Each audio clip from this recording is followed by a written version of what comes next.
Voilà pour les titres, bonsoir à tous. Dans quelques semaines, des millions de touristes prendront la direction de la Méditerranée pour leurs vacances. En Italie, en France, en Espagne, tous probablement très heureux de rejoindre la Grande Bleue. Mais combien d'entre eux ignorent aujourd'hui encore qu'ils se baigneront dans la mer la plus polluée au monde par le plastique? C'est le cri d'alarme lancé aujourd'hui par l'association WWF. Caroline Sins, Théo Souman. Plongée sous-marine en Méditerranée cet après-midi. Dans les Calanques de Marseille. C'est une réserve naturelle, donc protégée. La mer est limpide et voici pourtant ce que l'on y trouve. Ça, c'est la pêche quotidienne. À chaque plongée, on a au moins un petit bout de plastique comme ça qu'on ramasse sous l'eau. Et en surface, on en a souvent beaucoup plus. Du plastique sous toutes ses formes qui représente 95% des déchets en Méditerranée. Sous l'eau, des sacs en plastique, des bouchons, des gobelets. Des objets de toutes sortes qui mettent jusqu'à 400 ans pour disparaître. En Méditerranée, il y a 4 fois plus de plastique que dans les océans. Sur cette plage de Marseille, cet employé municipal ramasse des déchets tous les jours.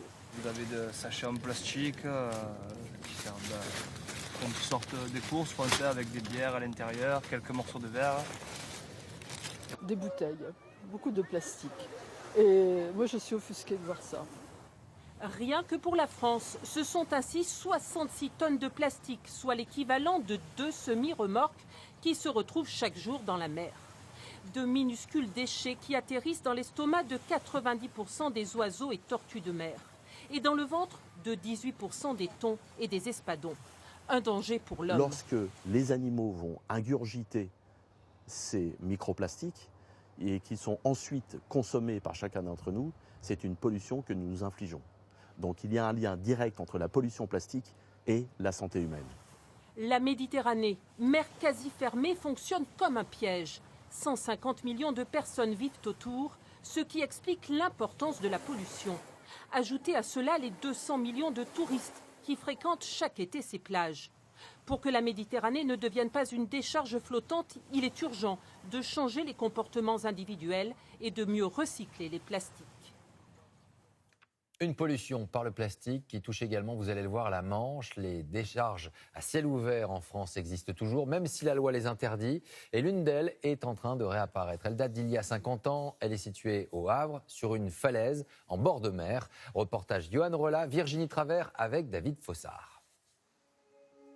À bonne distance, impossible de la distinguer des falaises les plus majestueuses de la côte normande.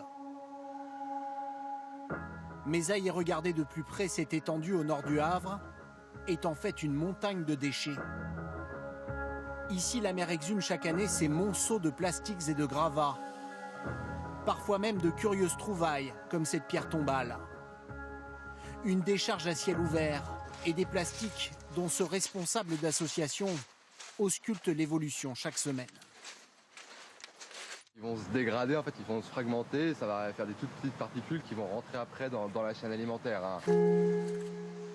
Difficile de croire qu'ici, sur à peine 1 kilomètre de large, 400 000 tonnes de déchets se sont accumulées pendant plus de 40 ans.